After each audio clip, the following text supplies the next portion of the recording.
Welcome to Prime 9, the countdown show that covers the very best in baseball. Guaranteed to start arguments, not end them. In this episode, we've got the top 9 right fielders. Why 9? That's baseball. 9 players, 9 innings. Prime 9. When you think of a great right fielder, 2 things come to mind. A powerful arm and a ferocious bat. Some of the best arms the game has ever seen could be found in right, where a long-distance gun is a necessity for plays at home and third. He's going to try for third. It may be close. He's out. And consider this. Some of the game's most prolific sluggers, including 3 members of the 600 Home Run Club, played at least 1,000 games in right.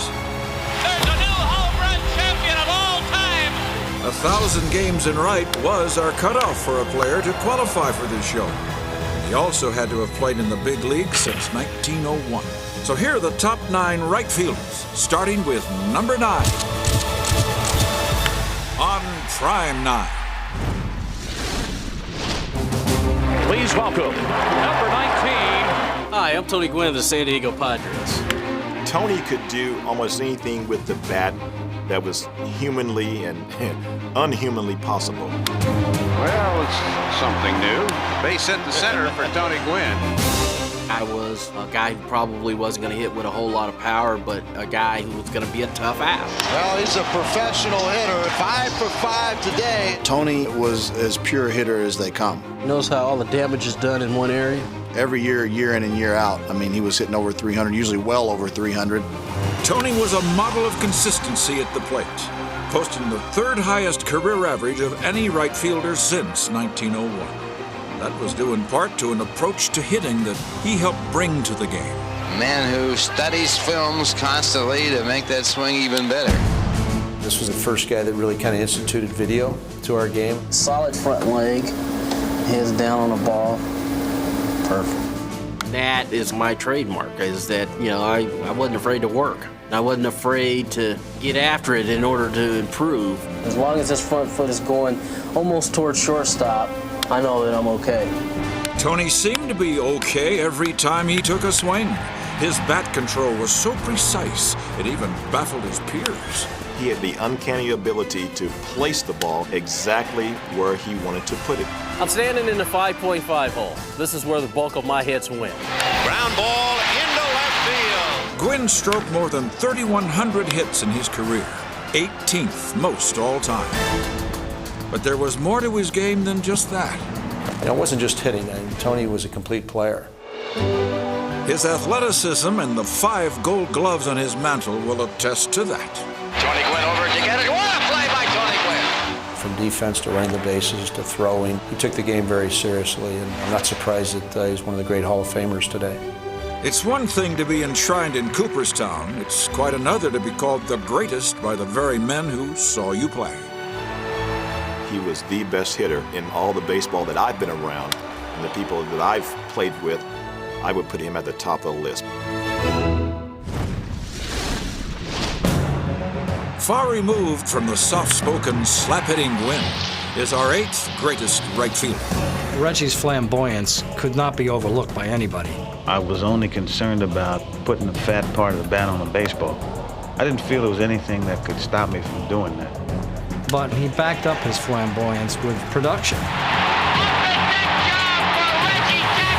I think the attention came with his power. He would hit some shots. That hit the transformer up there. I mean, they would go places where I've never seen balls hit before. Oh, that's gone. Forget it. That's way out of here. And the bigger the stage, the greater was Reggie's penchant to produce. When the lights were shining the brightest, so too did Reggie. Game number 6 of the 1977 World Series. You can just see before the game, he was kind of chomping at the bit. He knew that this was his moment, and he wasn't going to let it pass. And Reggie seized the moment by hitting not one, not 2, but 3 home runs in a single World Series game. It's a great feeling. Guys like DiMaggio and Mays, and Aaron and Clemente, and I can now say that I had one day that was like those guys. Reggie's career numbers are certainly impressive, but when you add in his 18 postseason home runs, 48 RBIs, and 5 World Series rings, well, you can certainly understand why they called him Mr. October. I knew one thing about him: winner, winner. Wherever he was, he won. He is a winner then, he still is now.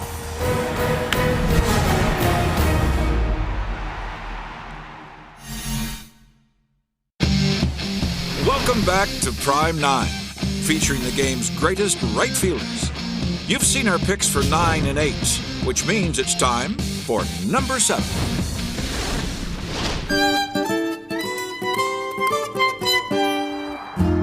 It was the turn of the century, and the dead ball era was in full swing. But no one told Hall of Famer Sam Crawford. His contemporaries describe him as a powerful, powerful hitter. If you look in the context of the era, playing in the 1900s and the 1910s, he was one of the best hitters of his generation. Crawford shared the outfield with the very best hitter of his time, Ty Cobb. But there was one category where not even the Georgia Peach could match the exploits of Wahoo Sam. Sam Crawford could hit triples like nobody's business.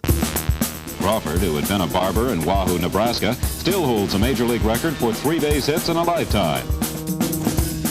He holds the all-time major league record for triples. Now that is an awful lot. He possessed great power. Many old-timers say if he was playing with today's lively ball, he would rewrite the home run record. And in this era, the triples are really indicative of a power hitter. The ball, by the end of the game, is almost like a squishy grapefruit. And Sam Crawford is hitting this ball into gaps, line drive power. If he had played in later years, he would have certainly been a home run champion. Batting third. I put it in the same level the Babe Ruth. Playing right field. I call him the Bambino Latinos. Roberto Clemente. A 12-time All-Star and the league MVP in 1966, Roberto was one of the most dynamic players to ever put on a uniform. Roberto was one of the great players of all time. In Pittsburgh, they call him the Great One. He's one of those guys that I would have paid to watch. They're still trying to figure a way to pitch to this batting king. It's something pitchers never did figure out. Hence the 4 batting titles, the 3,000 career hits, and the 317 lifetime average. If Roberto can reach the ball, he'll swing at it. I hit it good most of the time. I jump into the ball, and I think I can hit those kind of pitches. Roberto could hit, oh yes, but his fielding was legendary. Everybody knows he was a great hitter, but he was one of the most unbelievable right fielders. Defensively, he had no peers. His 12 gold gloves will attest to that, more than any other corner outfielder. I see some great guy, but nobody like Roberto. He would run after that ball as if it was the last meal he was ever going to have. Caught by Clemente with a tremendous sliding catch. A bullet for an arm. Roberto Clemente fields the ball and displays his rifle arm. Almost 5,000 outs could be traced directly to the great one. Clemente cuts loose a powerful throw to the plate. Runners never wanted to take a chance because Roberto going to throw him out. He's going to try for third. It may be close. He's out. So he changed the game completely. Greatest right fielder in the game of baseball, Roberto Clemente. Bobby, congratulations on a great World Series. The 71 World Series was his showcase. Did anybody ever have a better World Series?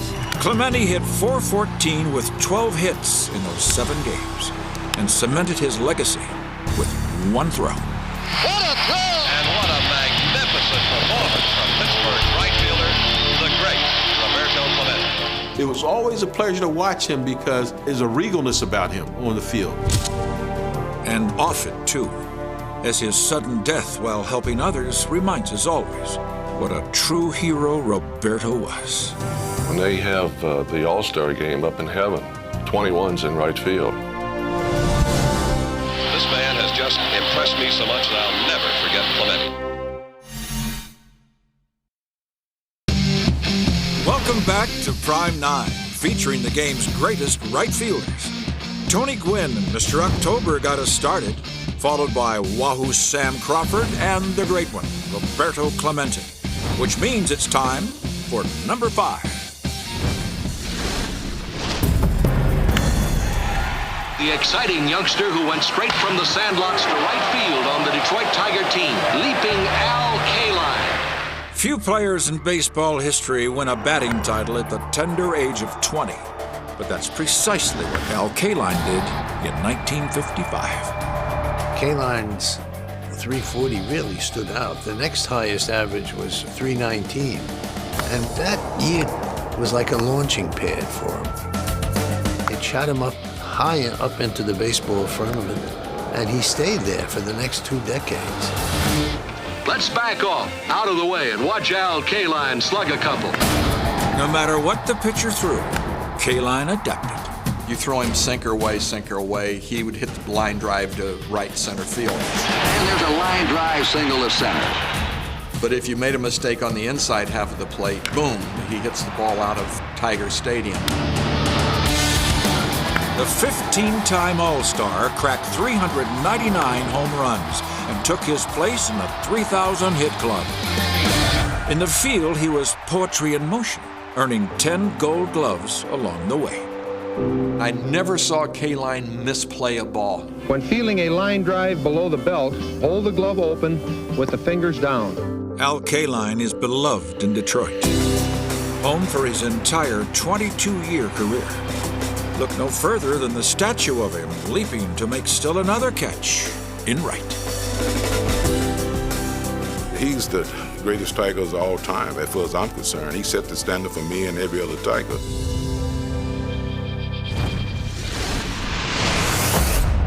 Frank Robinson, he was one of the most competitive players I've ever seen. The 21-year-old slugging sensation, Robinson, will develop into one of the game's greatest hitters. But Frank went beyond even that, for he excelled in every facet of the game. I'm talking about hitting for average, hitting for power, running the bases. Best baseball player I ever saw. Frank didn't just have 5 tools, he had 6, if you count intimidation. I asked him, why did you stand up on the plate like you did? And he said, it's hard to throw the ball inside, isn't it? If you did it one time, I tip my hat to you. If you miss by 3 inches, I'll take you out of the ballpark. For 10 years with the Reds, Frank launched home runs at a prolific pace. Frank Robinson bombs one over the left center field fence. But Cincinnati then traded him to Baltimore.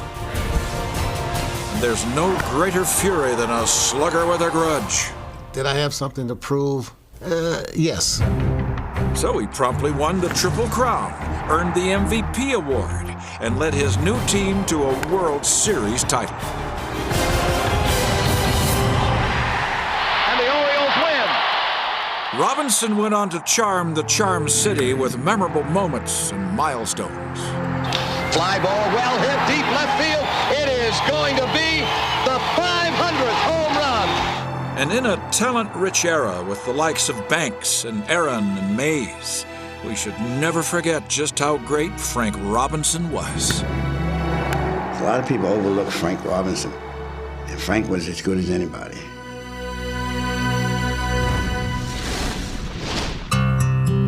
The Mel Ott story is a very lovely piece of Americana.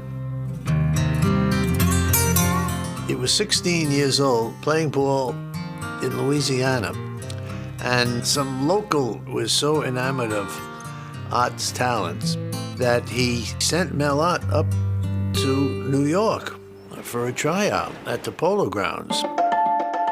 The New York Giants had been the class of baseball, led by manager John McGraw. And although Mel Ott was just 16, the New York skipper saw untapped potential. McGraw was so enamored of this boy that he refused to send him down to the minor leagues. He brought Ott along very carefully until the boy was a first-rate star. A shining star. One who at the age of 20 slammed 42 home runs with a swing that made folks stand up and take notice. Art would raise his right foot as the pitcher was ready to deliver and just hang it there in midair. With that unorthodox batting style, he became the New York Giants' greatest slugger. Mel Ott's 22-year career, all with the New York Giants. It's the perfect marriage of that beautiful swing and those short right field stands at the Polo Grounds. It seems perfect. It's a match made in heaven almost. The pitchers he faced felt otherwise, as Master Melvin amassed numbers that put him in the top 3 for all right fielders in walks, OPS plus, and RBIs. Mel Ott's statistics tell you he's one of the great sluggers in baseball history. Mel Ott was pure baseball, all the way around.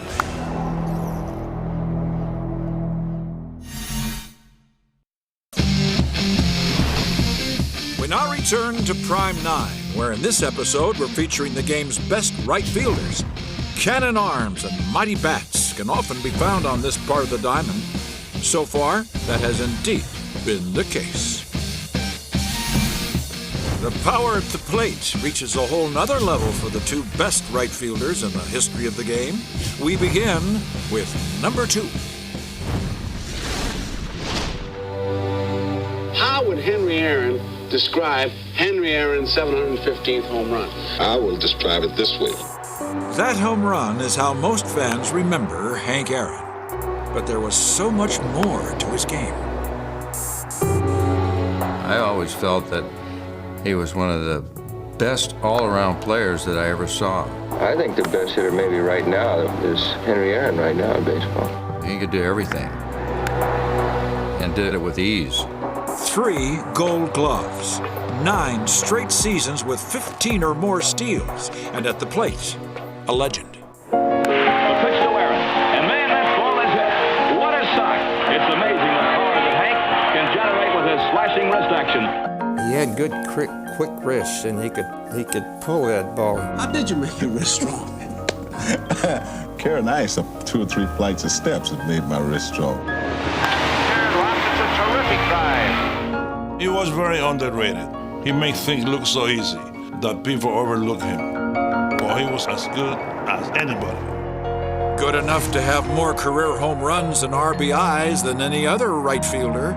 But despite his workmanlike consistency, it wasn't until the 21-time All-Star closed in on Babe Ruth's all-time home run mark that folks really acknowledged his greatness.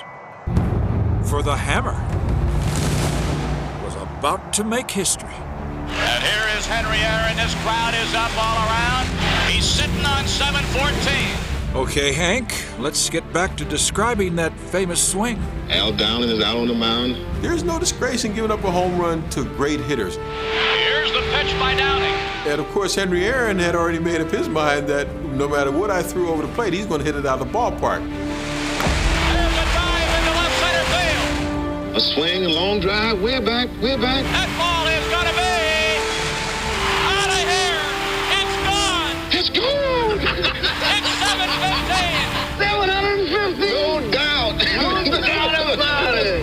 There's a new home run champion of all time, and it's Henry Aaron. His home run record has since been surpassed, but the mark Hank cherishes the most remains intact. And I have to say, this is the one thing that I'm most proud of. Not so much as a home run, but I'm more proud of the one record that I think will stand for a long, long time, and that's the total base. What more can you say? Hank Aaron, the greatest hitter in baseball. Number 1. Maybe so. But he's not our greatest right fielder, for that would be. Ladies and gentlemen, the Bambino, Babe Ruth. Every time you mention baseball, it's Babe Ruth. That's what happens when you stop being a pitcher and forever change the tenor of the game. Play ball. Wielding unprecedented power, Ruth took baseball to another level. He just tore up the record book, threw it out the window, and started writing new pages. Before Babe, no one had ever hit more than 27 home runs in a season. In 1920, Ruth doubled that with 54.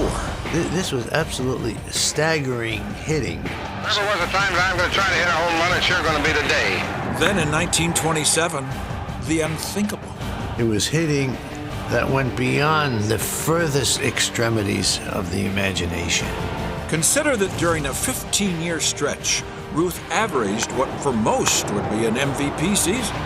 No mark was safe from the Babe. Over the span of his career, the Babe broke or equaled 54 Major League batting records.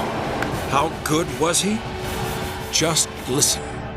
He was the most tremendous player this game ever had. Ruth captivated fans with both his talent and his persona. An entire nation loved him, and its youngsters made him their personal idol. Even if you didn't follow baseball, the name Babe Ruth was just a magic name. A name that lives on with an unparalleled legacy, even amongst those who never saw him play. I just hope that fathers will keep on telling their sons, once upon a time, there was a baseball player named Babe Ruth. And he was a great baseball player and a great guy.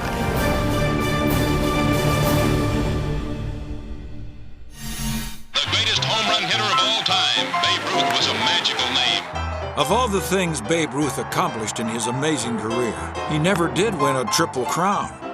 And in 1923, you can pretty much blame another right fielder by the name of Harry Heilmann. You see, that year, Ruth led the league with 41 home runs and 131 RBIs. He also posted a phenomenal .393 batting average, but Heilmann hit .403. Harry Heilmann, four-time batting champion of the American League. It's also possible that Ruth unwittingly played a role in the birth of the phrase out in left field to describe someone who's confused, eccentric, or mistaken. For there is a story, apocryphal or not, that anyone who bought a ballpark seat in left field back in the day when Ruth both played right and hit most of his home runs to right was, well, out in left field. And that they were. That's our Prime 9. What's yours?